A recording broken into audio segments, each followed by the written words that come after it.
Sono Enzo Torelli, vengo dalle Marche. Per me è la prima esperienza all'Ercole Olivario e sono stato selezionato quest'anno per questo importante concorso e ne sono particolarmente contento.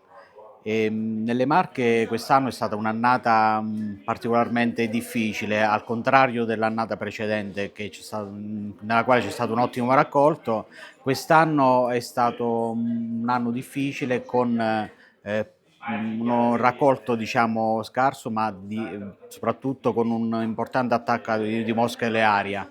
Alcuni produttori bravi, magari che hanno trattato per tempo, sono riusciti a portare comunque a casa un buon olio, però le quantità purtroppo non sono state diciamo significative. Nelle Marche abbiamo molte varietà autoctone.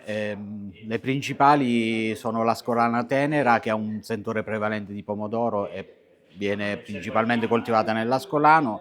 Nell'Anconetano abbiamo la Raggia con un sentore prevalente di mandorla. All'interno c'è la Coroncina nel Maceratese, diciamo che sa un po' più di carciofo, e nel pesarese c'è la Raggiola, che è una variante della Raggia, anch'essa sa di mandorla. Ecco, queste sono le varietà principali, ma ce ne sono molte altre.